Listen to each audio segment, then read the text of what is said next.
I'm doing the 2024, the year for 2024 predictions, and I'm going to do an overview for the whole year and get into a couple of topics. There's a lot of information we're going to be covering.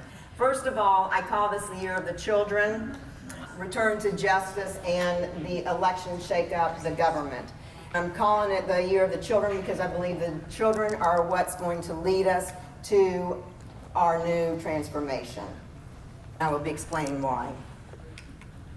So first of all, whenever you do mundane astrology, what you want to look at is the Vedic New Year. That is where there's a first new moon in Pisces in the beginning of the year. And this year it happens to be on, you've got it right there, April 8th, 2024, which also happens to be when the solar eclipse is.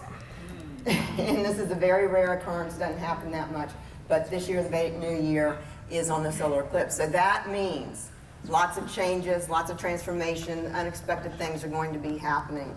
We had an election, a midterm election in November, and people thought it was going to be a slam dunk one way, but there was a lunar eclipse on that election day, and it threw things off. We will probably be seeing the same things happening here. But as you can see, there's a stellium of planets here in the 9th house for the Vedic New Year. The 9th house is law, is justice, it's truth, it's religion, it's higher learning, and we have all these planets there. So what do we have? We have the sun, we have the moon, we have Rahu, obviously, because it's eclipse, Venus, and Neptune.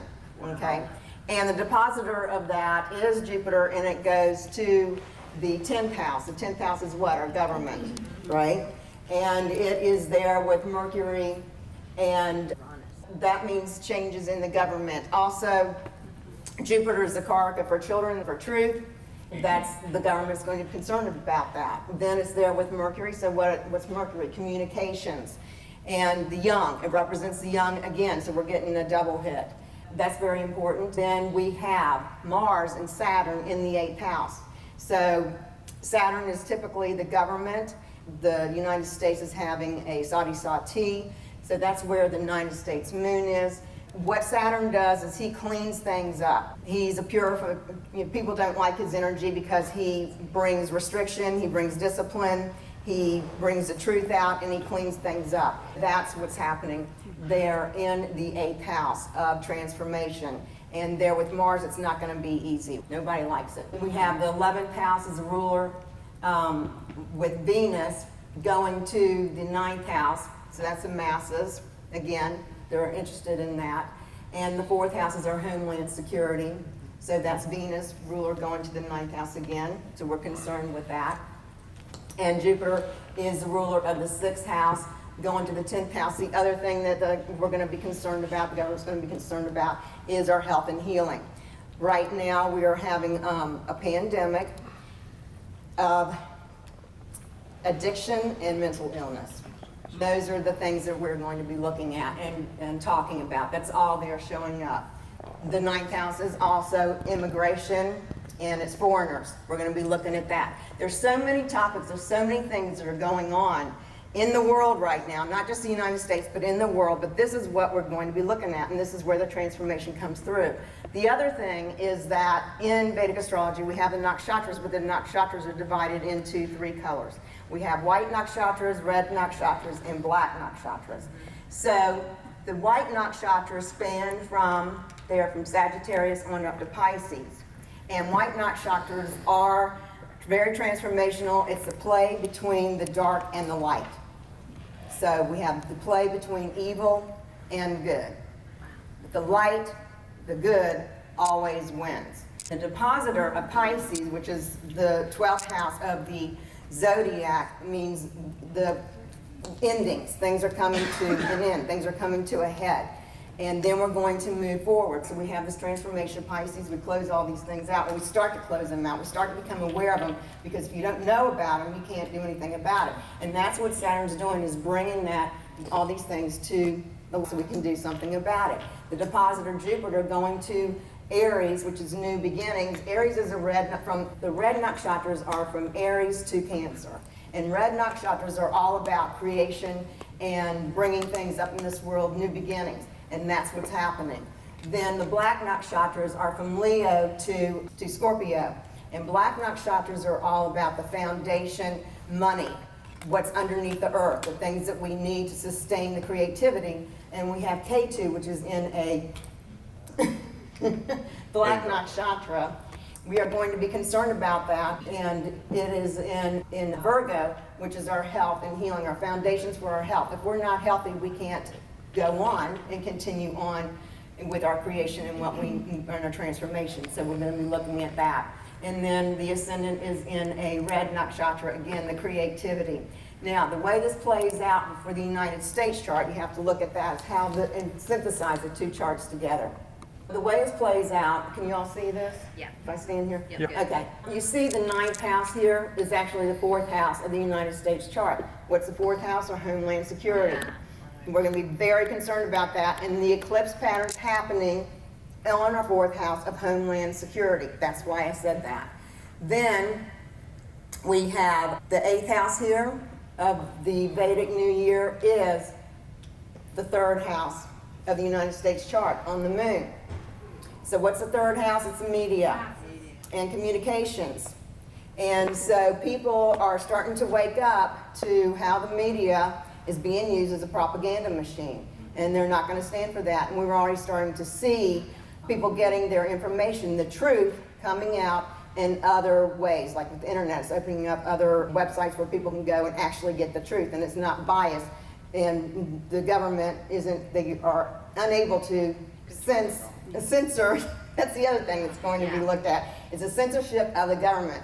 But a lot of now people are developing websites in areas where people can get the truth. That's something that's going to be seen. Yeah, and Twitter, exactly. So we had Elon Musk, who blew it up, bought Twitter, and then blew up. We could see the corruption of DOJ and the censorship that's going on. That's just part of it. So that's part of the transformation. In the Vedic New Year, the ascendant is Cancer, which happens to be the 8th house of the United States chart. And in the 8th house of the United States chart, what do we have? We have Mercury, which is the ruler of the 10th house, which is our government, and then the 7th house, which is foreigners and our business partners, our allies, right there. So we are going to be very concerned with that transformation. And then K2 here, landing on the 10th house of the United States chart, which is the government. That means there's things that are in the shadows about our government that are what? Going to be coming to light. The truth is going to come out. The light always wins. Yeah. So true. Okay, so that in a nutshell is that. Okay, so let's talk about Cancer being the ascendant again, as I said. Concerns over homeland security as well as outside of our borders. Reevaluation of how important family life is to the welfare of children and what else? Society as a whole. Changes in the real estate market. We are still having migration from areas that have high taxation into areas that have lower taxation and not as strict laws. So that is still going to be going on, but since that is still going to be going on, there's a shortage of housing in the areas that are more desirable that people are moving to.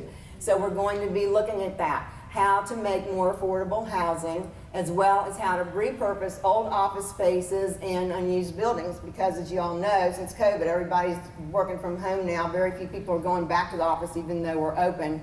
So we have all these empty office spaces. How are we going to use them? They're getting repurposed. They've already started doing that in some communities.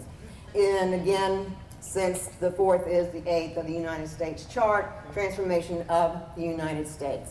So Moon, the ruler, deposits to the 9th of the United States house, and of the New Year house. And this is where the eclipse is, and it is in the nakshatra of Revati. So what does this mean?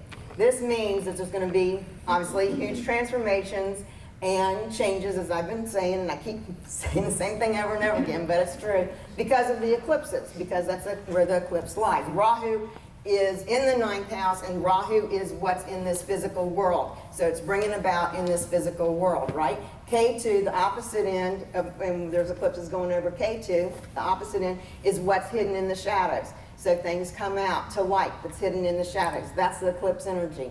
So the 9th house truth and justice, our laws. We already have a lot of laws in the book that are not getting enforced, and people are getting away with crimes, heinous crimes, and there's no accountability. That is going to change. And there's probably going to be more laws put on the books to deal with some of the new things that are going to be happening that I'll be explaining later. We're going to be looking at immigration. We've got a crisis with the immigration. The economy is another really big one. Religion and return to God and morality. We can't continue in this vein of immorality, and that's what's happening now. And the silent majority is going to be speaking out. They're fed up. And people are just absolutely fed up. Why? Because they don't like what's happening to our children. And the children are innocent, and they are the main victims of everything that's been going on. People are getting sick of it. Brevity is going to force people to finally speak up about it and start doing something about it. We're going to be looking at higher education. What are our kids being exposed to? Not only in higher education, the ninth house is higher education, but the third house is lower education. What are our kids being exposed to in our education, in the school system? And return back of the parents' parenting. The parents are fed up with this. They don't like the government telling them how to raise their kids, and the government shouldn't be telling them how to raise their kids. Yeah, talk to any parents. They're fed up with this mess. And that's what, that is what the fifth house, I don't want me to be offending anybody, but this is the truth. This is what's happening. And so we're going to get back to that because, why? Because people are starting to realize that the home life, the family life is very important. And when you have a strong family life, you have a strong home life, then you have a strong society. So that's what it's down to. And homeland security and finishing up the old in order to have a rebirth. We are going through a rebirth. Then Venus and Neptune are in the ninth in the nakshatra of Uttara Bhadrapada. So what's Uttara Bhadrapada?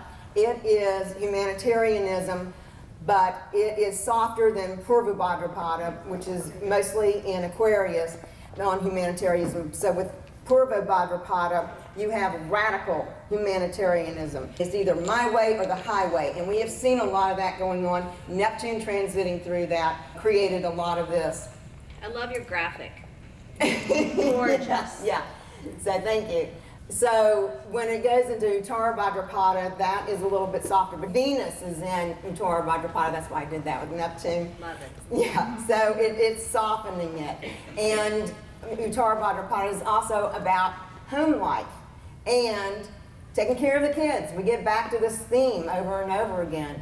And insightful, out-of-the-box thinking. So with Venus being there, that means we can come up with different ways of handling the issues that we are faced. And then Aries is the 10th house. Again, so this is new beginnings for what? Our government, because it's the 10th house. Jupiter, depositor of the ninth, and he's in Barony. Okay, what's Barony? The nakshatra Barony? The bearer of new life. Not with children, the truth, justice, religion, morality, immigration, health, and healing. All these things. Mercury is the ruler of the 12th and the 3rd, and he is in Ashwini. This means, again, we're getting the theme, miracle healings, trailblazing. Ashwini people are trailblazers, so we're going to be coming up with new solutions that are trailblazingly and very innovative. It also has to do with travel. And we've had some issues with the computers being hacked for airlines and things like that, so that's going to be looked at. But not only travel with humans, going on trips and things like that, but that also falls into the transportation of our goods and services. Communications and new spiritual awakenings. Then Uranus is in Kritika. And what is Kritika? Boom, sharp. Sudden, sharp, and unexpected awakenings, motivation fueled by anger over what? To protect the children. Protect the children. And rectify other injustices in the world.